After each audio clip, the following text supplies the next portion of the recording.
Olá pessoal, estamos aqui no nosso quarto bate-papo de carreiras do SES.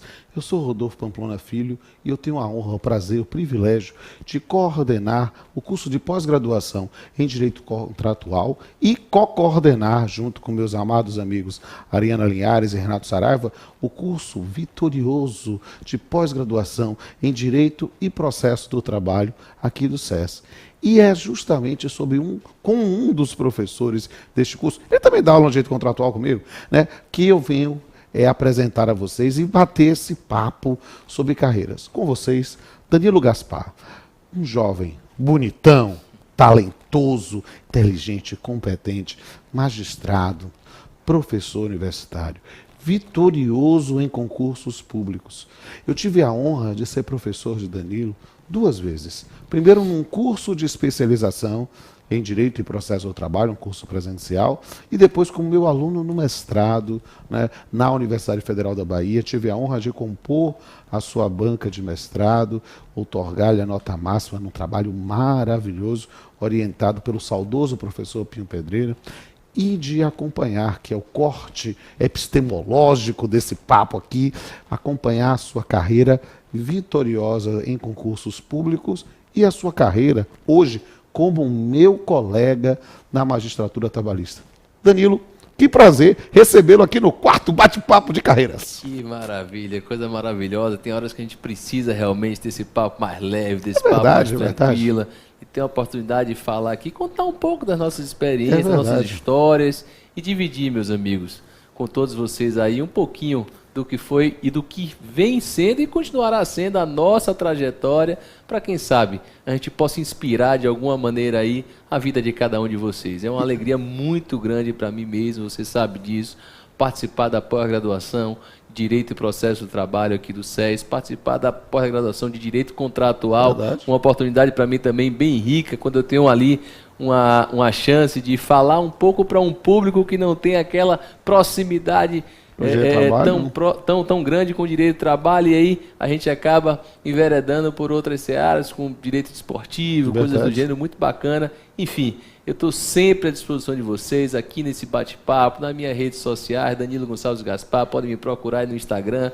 Vai ser uma honra e um prazer enorme sempre acompanhar cada um de vocês aí e ajudá-los na medida do possível. Verdade. E, cara, a gente vai falar um pouco hoje sobre a preparação e sobre ser juiz do trabalho. É um juiz do trabalho falando com o juiz do trabalho, mas juiz do trabalho de gerações diferentes. Eu já sou um coroa, já dobrei o cabo da Boa Esperança, estou na Justiça do Trabalho, contando meu tempo de servidor, desde 1992, e sou do concurso de 1995. Já tenho, portanto, mais de 2 décadas na Justiça do Trabalho. E eu tenho esse jovem talentosíssimo, vitorioso em 2 concursos públicos para juiz do trabalho, sempre nas primeiras colocações, né? Danilo foi o primeiro colocado no concurso do TRT do Piauí e foi o primeiro colocado na prova oral, o 4º colocado na colocação geral no TRT daqui da Bahia, onde hoje ele pontifica como meu colega. E é justamente sobre isso, Danilo, que eu quero conversar com você e ter a oportunidade de dividir com os amigos aqui. E eu vou pedir também autorização depois para colocar essa entrevista, que eu acho que vai ser muito legal lá no meu canal no YouTube, no canal Pamplona. Também achei o máximo. Me procura nas redes sociais. No canal, você entra lá no canal. Eu aprendi com meu filho Rodolfinho. Você tem que se inscrever no canal, ativar o sininho lá, as notificações e dar seu like. E vamos bater um papo. Danilo, conversa aqui com o pessoal, e isso é interessante. Você foi de um concurso de 2013, 2014, ainda quando você, logo depois, tinha defendido o mestrado, estava já se preparando em relação a algum tempo para a magistratura. Mas vamos ver aqui um pouco da proto-história, da sua história, antes de ser juiz do trabalho. Como é que o direito do trabalho surgiu em sua vida? Fale aí. Aquelas questões da vida, né? A vida vai se amoldando ali, se fazendo de uma forma que quando a gente se percebe, quando a gente se vê, a gente está efetivamente ali dentro de alguma realidade. E o direito do trabalho veio para a minha vida com o processo de trabalho a partir do estágio. Eu estagiei em um escritório de advocacia que tinha uma advocacia de massa muito forte no direito do trabalho e comecei realmente a me encantar com a efetividade do processo trabalhista. Eu havia estagiado antes em um escritório que atuava mais na justiça comum. Eu via na justiça comum ali uma realidade que às vezes me desestimulava um pouco. E aí quando cheguei à justiça do trabalho, encontrei um ambiente muito propício à efetividade, à celeridade. Eu vi ainda estagiário processos que nasceram e foram extintos, ou seja, chegaram ao seu final ali durante ali meu período de estágio. Nesse momento, curiosamente, nós tivemos uma matéria optativa na faculdade. Eu graduei na Faculdade Rui Barbosa, aqui em Salvador. Tivemos uma matéria optativa, Direito Constitucional do Trabalho, com o até então desembargador do TRT da 5ª Região, hoje ministro do TST, Cláudio Brandão, que foi uma pessoa que também trouxe um direito do trabalho muito puro, muito verdadeiro, e gerou, além daquele encantamento profissional que eu estava, levou um encantamento acadêmico. Verdade. E aí eu comecei a me dedicar muito ao estudo do direito do trabalho e do processo de trabalho, e me inscrevi em um colóquio de direito do trabalho, ainda estudante. Escrevi um artigo sobre a possibilidade ou impossibilidade de citação por edital no procedimento sumaríssimo. Tive a honra de ser um dos premiados nesse colóquio, com um prêmio entregue por você. Exato, eu fui um dos organizadores desse colóquio. E pelo professor Luiz de Pio Pedreira da Silva. E aquilo ali foi aquele momento, você já está com encantamento profissional, o encantamento acadêmico foi aquela força que te empurrou realmente para dizer assim, siga seu coração, siga seu caminho. Um dos prêmios que foi uma coletânea de livros, e um dos prêmios foi, eu lembro que um curso para preparatório, não, na época um curso preparatório para a OAB. E aí eu falei com meus pais, olha, já que vocês não vão precisar me dar curso preparatório para a OAB, porque eu ganhei no prêmio, me dê de presente um curso de carreira trabalhista, era o nome do curso. Aí eu lembro que era um curso que só tinha profissionais que já estavam estudando para a magistratura do trabalho, e eu ainda estudante de graduação. Aí os professores olhavam assim, perguntavam, digo, não, é porque eu parei aqui, pois foi um curso maravilhoso, me ajudou ainda mais, aí me formei, monografia de conclusão de curso na área trabalhista. Entrei na pós-graduação, à época, com você já coordenando, fiz a seleção do mestrado, entrei do mestrado, e aí a vida toda acadêmica profissional voltada para o direito e processo do trabalho, e o sonho da magistratura do trabalho em si, ela nasce a partir do momento em que aquele caráter social do direito do trabalho, ele fica sempre muito vivo e muito latente ali nos meus estudos, nas minhas experiências, e eu com aquele sentimento, poxa, se um dia eu puder fazer diferente, talvez seja na magistratura do trabalho, onde eu possa vir a ter essa oportunidade. E aí coloquei ali a magistratura do trabalho como realmente o objetivo profissional da minha vida. Senão um dia serei juiz do trabalho. Muitas coisas nós sabemos, e aí eu tenho certeza que cada um de vocês, cada história de vida é uma história única, sabe a dor, singular, de ser o que é. Então muitas coisas aconteceram nesse caminho que em alguns momentos me fizeram talvez imaginar, poxa, não é exatamente isso, poxa, não vai dar, e agora será que vai acontecer? Mas me mantive ali firme no propósito até o momento em que chegou ali realmente a possibilidade da realização desse sonho da carreira da magistratura. Mas eu queria justamente trabalhar um pouco ainda nesse momento, antes de se tornar juiz, né? Esse momento de preparação para o concurso de juiz. Você disse, olha, eu acreditei e acredito que a magistratura trabalhista é uma forma de obter, né, de lutar por uma mudança social, por uma mudança de efetividade nas relações de trabalho. Mas como é que foi a preparação? Essa ideia é muito interessante porque hoje eu já sou de um concurso de mais de 2 décadas, né? Você é de um concurso de bem pouco tempo. E a gente vai daqui a pouco falar sobre como se preparar para o futuro dos concursos, com essa ideia. O primeiro concurso unificado terminou recentemente, e aí tentar verificar. Como é que foi essa preparação para o concurso da magistratura? Essa preparação em si foi um desafio muito grande para mim. Engraçado que já depois que entrei na magistratura, comecei a dar aula também em cursos preparatórios para a magistratura do trabalho, e até brinco com meus alunos, olha, eu talvez não seja o exemplo mais seguro para se passar um concurso, porque eu tinha uma vida acadêmica em si muito viva. Então eu me formei e no dia seguinte eu estava dando aula, que logo entrei no mestrado. Primeira turma que eu comecei a dar aula foi com 23 anos de idade, eu era o mais novo da turma.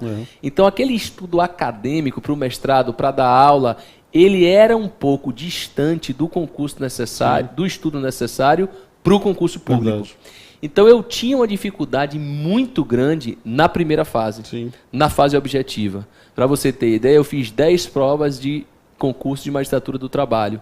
Meu maior índice de reprovação foi na primeira fase. Foi essa prova objetiva. Eu fiz 10, passei em 5. Opa!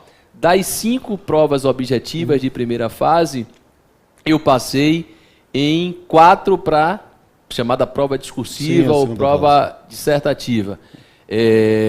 Delas eu fui para a sentença e na sentença acabei passando em 2. Sim. E aí, da sentença, na prova oral, de 2 provas orais, eu passei nas 2 provas orais. Meu maior desafio era a primeira fase, porque o estudo da primeira fase, você aí que está pensando no concurso, e seja ele qual for, viu? Em especial, porque é a nossa realidade da magistratura do trabalho, do Ministério Público do Trabalho, mas seja ele qual for, o estudo da primeira fase, ele é um estudo muito dirigido. E direcionado, muito focado para a letra de lei, para súmulas e OJs, para a resolução de questões. Verdade. Então, em determinado momento, eu tive que dançar conforme a música, como a gente diz aqui. Eu tive que... Naquela época me dava essa angústia, poxa, eu vou ficar estudando só letra de lei? Eu não, eu queria estudar os textos do mestrado, textos internacionais. Digo, não, eu vou ter que dançar conforme a música, senão eu não vou passar. Claro. E quando comecei a fazer esse estudo dirigido para a primeira fase, as coisas passaram a acontecer de maneira mais segura na primeira fase. Já na segunda fase, na prova de sentença e sobretudo na prova oral, aí essa minha bagagem teórica e de aprofundamento acabou me dando um diferencial, o que me permitiu, por exemplo, que no concurso do Piauí, do TRT da 22ª Região, que foi um concurso, meus amigos, para uma vaga de edital, aquele concurso que a época que eu me inscrevi, muitos colegas diziam assim, porque tinham 2 concursos correndo ao mesmo tempo, um do TRT Piauí e do TRT Pernambuco. E aí eu não me inscrevi no TRT de Pernambuco por um motivo que, se me permitir aqui, eu divido com vocês, e me inscrevi no Piauí. Fui chamado de louco. Você é maluco? Você não vai fazer o concurso de Pernambuco, que tem 9 vagas, vai fazer o Piauí, que tem uma só. Eu disse assim, mas gente, eu só sou um. Se for para ser, essa vai ser a minha. Por uma razão que para você aí pode parecer realmente louca, como fui chamado à época, mas a minha história não me permitiu uma decisão diferente.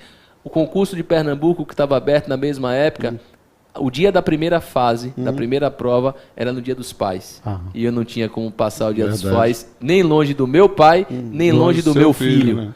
Então, eu não fiz o concurso do Pernambuco, me inscrevi na loucura do TRT do Piauí e acabei, o concurso passei em primeiro lugar geral e tomei posse imediato, porque era uma vaga aquela que eu precisava mesmo. Perfeito. E que é muito interessante aqui falar, eu conheço a história pessoal de Danilo, né? Eu tinha um contato com o pai dele, que para mim é um dos melhores, talvez o melhor médico da Bahia, que você soube, obstetra, para mim o melhor, fantástico, um ser humano também maravilhoso, acompanhou inclusive a gestação do meu segundo filho, né? Foi quando eu conheci o Dr. Gaspar, mas eu sei, né, que dentro desse momento da preparação e da realização de concursos, nós temos sempre alegrias e frustrações. E eu queria que você falasse para eles um pouco sobre isso. Vou deixar à vontade. Como eu digo sempre, eu sei que cada um de nós tem a sua história de vida, e a minha história de vida me permitiu, hoje eu não falo me exigiu, olho para trás, me permitiu passar por tudo que eu passei e ter a certeza absoluta de que se não tivesse passado, talvez eu não estaria onde eu estou. Eu venho de uma família super estável, financeiramente resolvida, inclusive, mas tive uma tragédia familiar que foi a perda de minha irmã, que faleceu bastante jovem, com 23 anos, eu à época com 20, de forma abrupta, e me vi sozinho, agora filho único, com meus pais ali numa tristeza profunda, e vivi aquele luto ali na época de 8º semestre de faculdade. Poucos meses depois, descubro que eu, agora, ainda com 20 anos, que havia perdido minha irmã recentemente, ia ser pai. Descubro uma gravidez que veio nesse momento e me vi 8º semestre da faculdade. Tinha acabado de perder uma irmã, ia ser pai, ou seja, não um filho, quase que um irmão. E aí a cabeça deu aquela loucura, mas tive naquele momento uma tranquilidade de dizer assim, não, nada vai sair do roteiro. nada vai ser diferente em termos do que eu penso para a minha vida no futuro por conta do que está acontecendo. E fui conquistando esses momentos durante toda a gestação, durante o nascimento. Curiosamente, por obra do destino, meu filho nasce no mesmo dia do aniversário da minha irmã. Então, minha irmã faleceu em abril de 2005. Era o primeiro aniversário dela sem ela na Terra, em fevereiro de 2006. E meu filho nasce trazido ao mundo por meu pai, que é o obstetra que você se referiu. E foi quem trouxe a alegria, trouxe a vontade, sobretudo, de viver para mim, para minha família, para a nossa vida. E durante toda a trajetória de concurso, eu sempre me mantive muito firme nessa ideia de que eu ia viver essa paternidade de corpo e alma e que essa paternidade jamais ia me atrapalhar de nada. E realmente só fez me ajudar. E eu não tenho dúvida disso, porque é algo que a gente precisa dar como testemunho mesmo para cada um de vocês, meus amigos. Você, meu amigo, você, minha amiga, que está começando o curso, ou ao contrário, está formando agora, está direcionando a sua vida. Olha, cada um passa pelo seu próprio drama na sua própria vida. Nós temos alegrias, temos tristezas, e há tempo de colher e há tempo de plantar, há tempo de rir e há tempo de chorar, e há tempo de enfrentar sempre cada uma das dificuldades, né? São com as pedras que a gente encontra que a gente constrói o nosso castelo. Eu me lembro que, então, desculpe te interromper, claro, estamos aqui quando saiu o resultado do concurso do TRT do Piauí, que eu fiz a prova oral, voltei, e aí passei lá em primeiro lugar na prova oral e sabia que já estava em primeiro lugar no concurso e com os títulos ia me manter, eu ia aumentar a distância. Aí eu recebi uma ligação de meu pai, a época eu em casa, ele disse assim: eu nunca te cobrei nada na vida, é verdade. Alguém que, geralmente pai médico, quer que filho seja médico, nunca. Eu nunca te cobrei nada na vida, mas talvez seu filho não possa ficar distante de você. Disse assim: não se preocupe não, pai. Está tendo um concurso da Bahia aqui também. Eu vou passar, vou tomar posse lá e depois eu volto para tomar posse na Bahia. E aquilo ficou realmente como uma meta de vida. E aí chego no concurso da Bahia, não sei se você se lembra. E como eu me lembro desse concurso. Vocês que não conhecem essa história, chega no concurso da Bahia, concurso na minha terra, o concurso acaba na prova de sentença. Como assim acaba na prova de sentença? 61 candidatos reprovados na prova de sentença e o concurso nem vai para a prova oral. Aí você está diante de uma situação dessa, o que é que você faz? Se desespera, se tranca no quarto, chora, o mundo acabou? Não. A única coisa que eu pensava era, se passassem em 10 e eu perdesse, o jogo tinha acabado para mim. Mas como todo mundo perdeu, talvez o erro não estivesse ali em mim. Exato. Então, vamos tentar alguma solução para isso. Exato. E aí lembro que consegui, à época, dos 61 candidatos, consegui reunir 10 candidatos, incluindo um deles era eu ainda advogado à época. Formulei, junto com esses outros 9 candidatos, um procedimento de controle de ato administrativo acumulado com pedido de providência junto ao CNJ, por conta de uma matéria que havia sido cobrada que não estava no edital. O CNJ anulou a prova de sentença, convocou os 61 candidatos para fazer nova prova, algo em torno de 47 fizeram a segunda prova, porque alguns já tinham sido aprovados em outros concursos. Desses 47, 11 foram aprovados, um time aí, uma seleção. Desses 11, tive a alegria de ser um deles, veio a prova oral, os 11 passaram, os 11 tomaram posse conjuntamente, aquela promessa que eu tinha feito a meu pai se realizou em 2 meses. Porque do dia que eu tomei posse no Piauí até o dia que eu tomei posse na Bahia, a diferença foi de 2 meses. E para aqueles que dizem assim, mas Danilo, professor, como é que eu faço? Vou fazer um concurso e me isolo, fico com minha família. Gente, você, mais do que ninguém, tem que saber qual é a sua realidade. Eu respeito da mesma maneira aquele que diz, eu jamais vou deixar alguém da minha família ir para a minha prova oral. Por quê? Porque fica nervoso, que isso aumenta a ansiedade. Pois na minha prova oral tinha filho, pai, mãe, esposa, tio, aluno. Estava cheio. Por quê? Porque aquilo eu sabia que, além de não me deixar nervoso, ia me servir de estímulo. Quando eu entrei para fazer minha prova oral, a prova oral foi em pé aqui na Bahia. Quando eu entrei, a primeira pessoa que vi sentada na primeira fileira foi meu filho. Foi o Gui. E aí eu virei de costa, porque a prova foi em pé no púlpito, eu passei a prova inteira ouvindo a respiração dele. E eu sabia quando eu estava indo muito bem, ou quando eu tinha ali, de alguma maneira, vacilado talvez, porque a respiração dele foi o meu termômetro a prova inteira. E se passei, como passei, com a nota máxima pelos 3 examinadores na prova oral, que foi um triplo 10, muito se deveu à respiração, decorreu ali da respiração de meu filho durante aquela prova oral. Eu diria que não foi nem um termômetro, foi um metrônomo. Estava marcando o seu tempo. E isso é muito interessante, porque mostra que, para usar uma expressão que a gente falava do meu tempo de carnaval, às vezes precisa customizar o método. É preciso adaptar para cada um. Sem dúvida. As pessoas têm que lembrar que não tem receita de bolo para passar em concurso. Se há uma coisa que, sem sombra de dúvida, é fundamental, é trabalho, foco. O único lugar que trabalho vem depois de sucesso é no dicionário. Entende? Ou seja, para você ter sucesso, você tem que trabalhar, focar, determinação, concentração, disciplina, método. Mas o método que é adaptado para suas próprias características. E isso, sem sombra de dúvida, é algo fundamental quando a gente está batendo um papo sobre carreiras jurídicas. E aí a gente vai conversar agora. Bem, passou em 2, não passou em 1 não, passou em 2 concursos e voltou à Bahia para atuar aqui.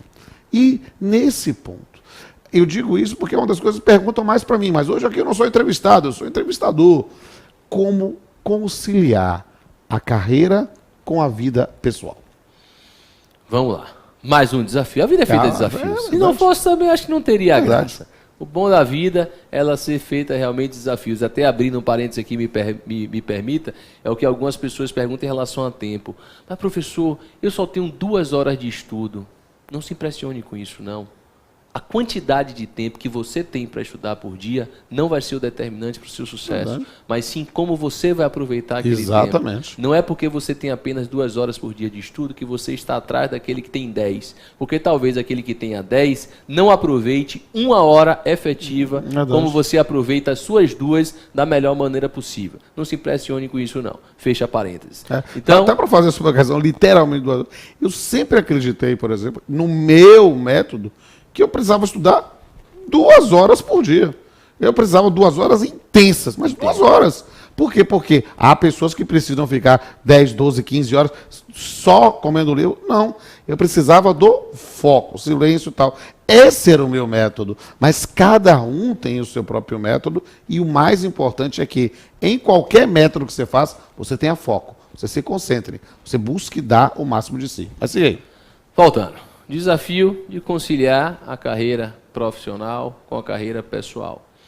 É um desafio que a gente tem que assumir com tranquilidade e, como eu busco assumir, com alegria. Porque a depender da forma que a gente encare as coisas, a vida pessoal e a vida profissional, elas acabam ali se complementando.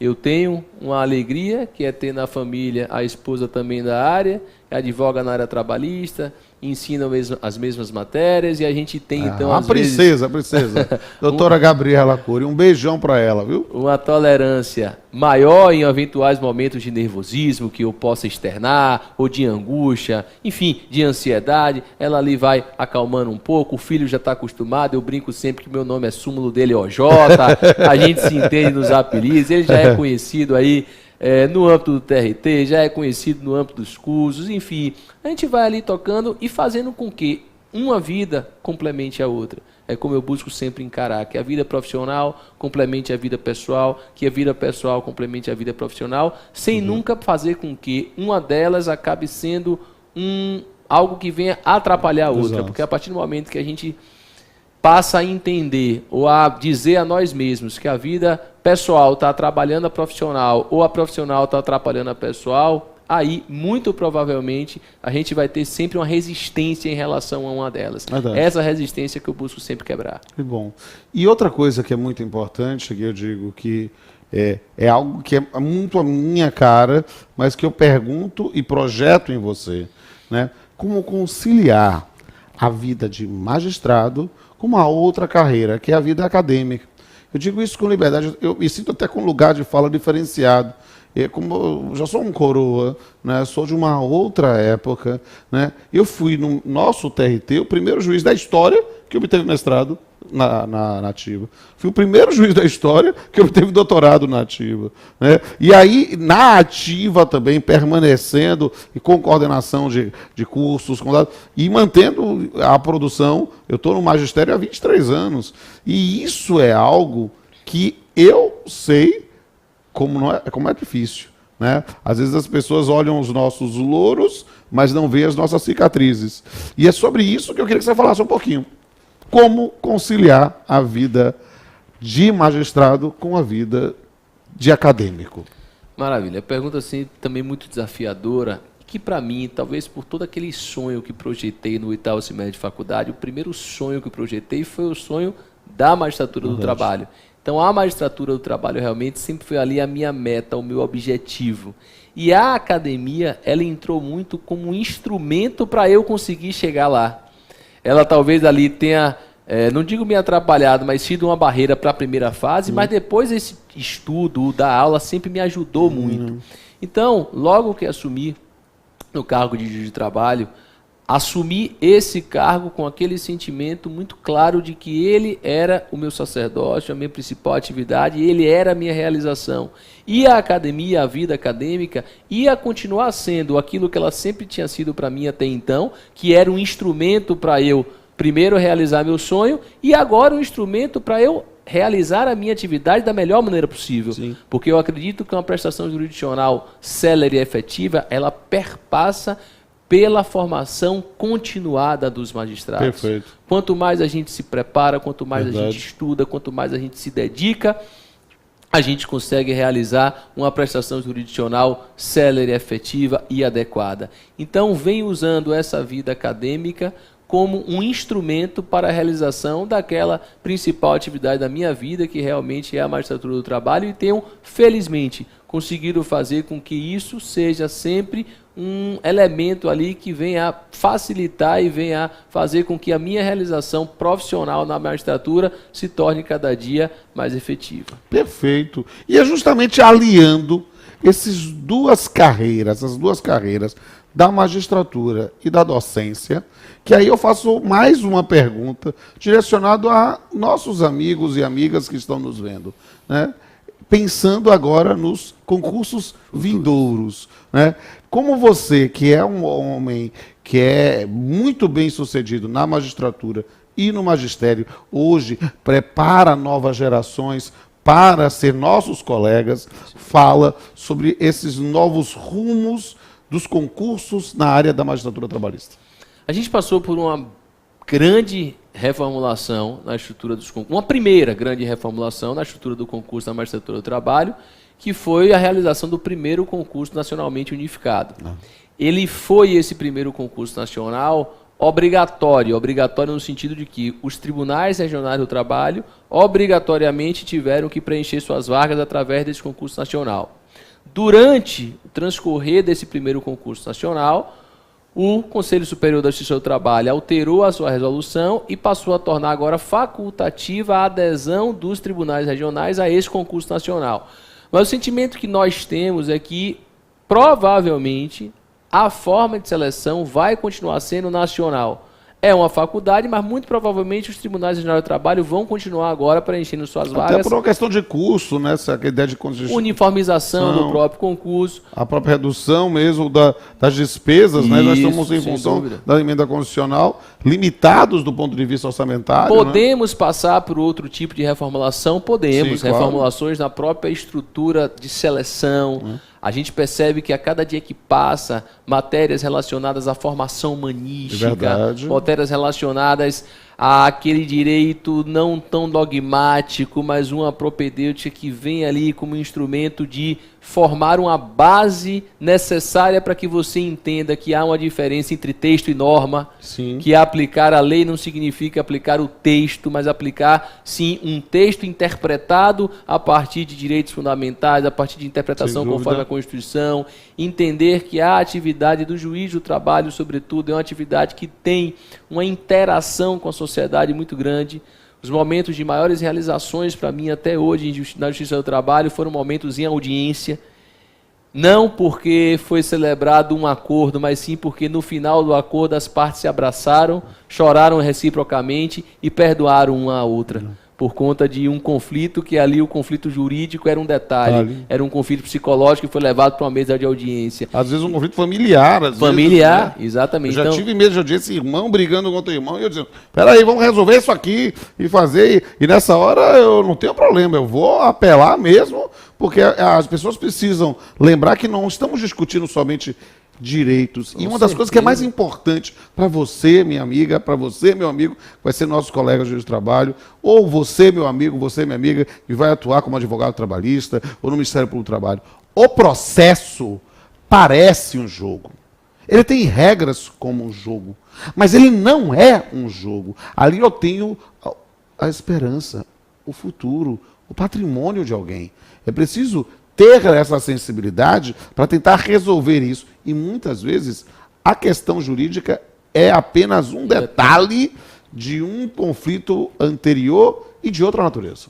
Questões talvez simples ou filigranas para algumas pessoas, mas eu particularmente eu faço questão de ter ali o cuidado, eu acho que é um dever mesmo, de chamar as partes pelo nome ou pelos nomes, porque se eu vou fazer uma pauta com 20 audiências, para mim, talvez, podia ser cada uma audiência. Mas não, eu busco definir esse artigo. Evitar para tratar as pessoas como números. Isso. A audiência seja, por mim, encarada da mesma maneira que é pelo empregado e pelo empregador, como a audiência da vida deles. Exatamente. E que eles precisam ser recebidos. A expressão que a gente usa do day in court, né? Aquele momento da pessoa no tribunal. Eu tenho, dentro das minhas técnicas também de aproximação das partes, eu faço muito isso. Ó. Chegou em mesa de audiência, eu espero todo mundo sentar. Quando sentou, eu estendo a mão para o advogado, do reclamante, o advogado reclamado, para a parte. Todo mundo está cumprimentado. Porque essa é para deixar mensagem. Aqui é um lugar civilizado. Se querem brigar, vamos brigar lá fora. Aqui não, nós vamos resolver quem tem a sua versão, nós vamos fazer a forma, tentar descobrir, fazer o dado e tentar, às vezes, aproximar, sabe? E, às vezes, aquela coisa... Eu não sou muito favorável a dispensar interrogatórios, não. Eu gosto de deixar a pessoa falar um pouco, às vezes, porque a pessoa tem a necessidade de botar para fora. E nisso a gente consegue, às vezes... que a pessoa fique mais aberta, né, a um diálogo efetivo. É muito estranho, porque a gente vive na contemporaneidade com um mundo estranho em que as pessoas não querem mais dialogar, as pessoas querem só ouvir a sua própria voz, né? Mas conseguir restabelecer canais de comunicação é fundamental para que a gente possa lembrar que as pessoas não são números.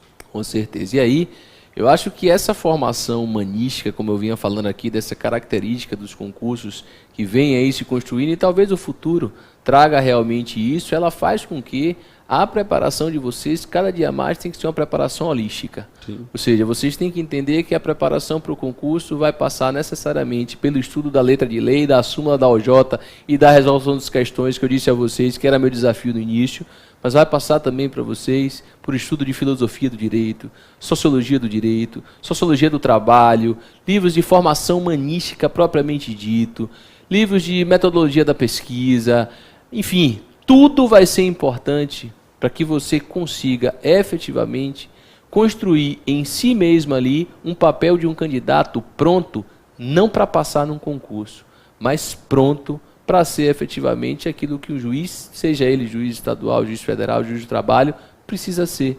Alguém preparado para conseguir assumir esse desafio, que é um desafio muito grande. Sim, porque a gente está lidando ali diariamente com a vida das pessoas. Verdade.